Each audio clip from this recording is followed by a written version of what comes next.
All right, welcome to Integrated Math 2 with Mr. Plank. I'm your teacher's IM2 teacher here for the fall 2025-2026. I just want to make this quick video for my parents that weren't able to come to Parents' Night. I understand that everyone can't make it with different schedules, so that's not a problem. So I greatly appreciate you taking a moment to tune into the video here. Teacher core responsibilities, core roles is really creating the lesson plans and implementing the lessons and monitoring, instructing, checking for understanding, responding, and adjusting my lessons on the fly, creating assignments and assessments, organizing the course material into Canvas, providing intervention opportunities for students to learn at a higher level, and trying to get timely feedback on assignments and assessments to students and keep that gradebook up to date. And then I can do most of my communication through email and the gradebook. I do phone calls and meetings for special situations. It's my 22nd year here at Oakmont. I'd like to think I've built a pretty positive reputation on this campus over the years. Here's the feedback from my students the last couple times I've taught IM2, and this is pretty typical. I get anywhere from probably about 75% of students to say they would give me a positive review to a sibling or another student. Usually about 20% or so is just another math teacher, and then maybe up to 5% think I'm the worst teacher in the history of mathematics. Student core roles and responsibilities. Regular attendance with consistent engagement is the most important. Using notes, provide notes for students in this class and actually using them. Organize their course materials in their math binder. Completing all the tasks that I ask them to do. And then correcting mistakes is a beautiful part of the learning process. You make mistakes, it's okay. You correct them and you learn from them. And then using the different learning resources that I provide as well as Oakmont. Parent core responsibility and roles is got to make sure teen is consistently attends class when healthy and puts in the extra time to catch up upon returning to school. Consistently monitor your teen's progress and provide them with feedback. Provide external motivation if required. Respect our class time. And then coach your teen, encourage them to communicate with their teachers. So my relationship is mostly with your son or daughter. So I encourage you to coach them to communicate with me. If you want them to send me an email and you want to be on it, have them copy you and I'll reply all so everyone's on the same page. We are a team working together. Student, parents, teachers, all on the same team, here for the success of your teen. How they will assess in this class is 20% is engagement in the classroom and assignments. And then assessments are broken up two ways. We got formative assessments, which will be our quizzes, and then our summative assessments, which will be 3 large exams per quarter. The formative stuff, the quizzes, the first time they take it, they get a score. There will be a built-in retake for those quizzes within the next summative assessment that we have. There'll be a built-in retake, so they'll get a chance to raise their score. So for example, student gets a 70 on a quiz.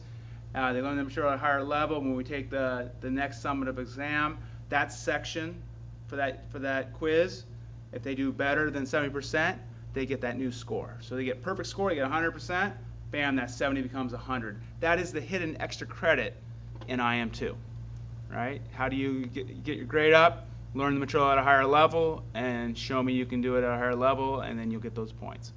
Warning, the gradebook moves slowly but swiftly on the block schedule. So it's really important to look at the gradebook details. Now, obviously, there's not much in the gradebook yet, but it will build up pretty quickly, and you gotta look at the details. Don't just look at the bottom line grade, look at the specifics. Are they missing assignments, or how they're doing on their assessments and all that good stuff. And I will also try to push it out to you, usually about 5 to 8 times a quarter. I just send out an email with the latest grades. I'll usually click the assignments I want you to see. Engagement does matter. This is just one class I had done just kind of the little data analysis on engagement percentage for the quarter and their summative assessment percentage, right? And so the further to the right is the more engagement, further up, higher up is the higher scores. And while you'll see some outliers in there, for the most part, the more engagement you have, the higher you're going to do on the assessments. I can't remember the correlation coefficient for this one, but it was pretty strong, linear correlation. Expectation for behavior and building positive relationships. The biggest issue has been the earbuds and the phones.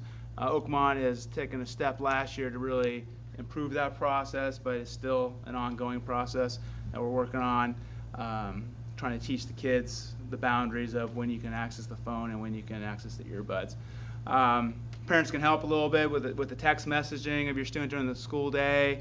Sometimes can you think about, can you send that message after school? Can you communicate at a later time? Does it have to be sent during the school day? If it's something that can't wait, just make sure your teen understands that you don't expect your text to be answered right away, right? That should not be the expectation. If something's really urgent, then you need to call the office, and they will contact my room, and we will send the student to the office to talk with you. All right.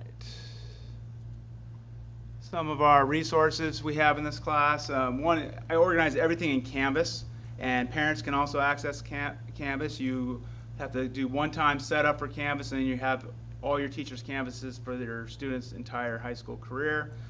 I organize the class. I have class summaries and assignments, that top link here, and that's where you can go. Each day you can see what we did for the day, what the homework is, if you're absent, what I expect the absent students to do, and then assignments is assignment log, so you can always see all the assignments. If you're missing anything, you can go back and get the materials for it as well.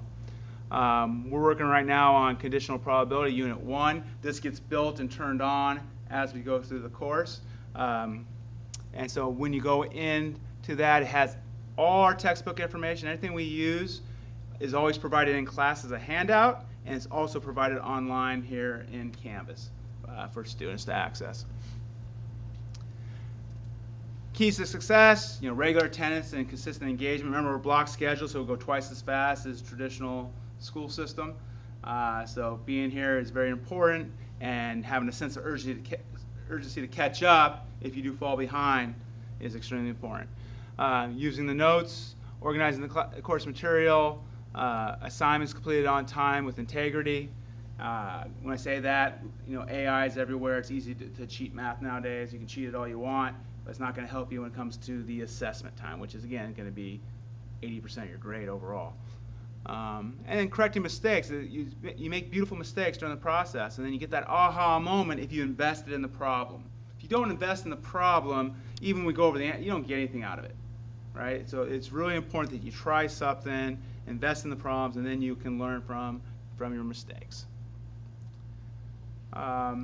Extra help in communications.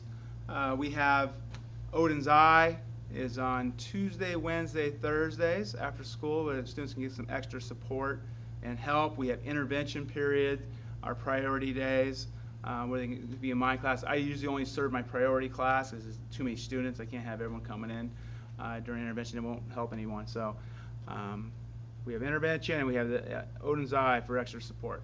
If you need to reach me, I'm at mplank@rjuhsd.us. If you have any questions, go ahead and send me an email. Thanks, and let's have a great semester.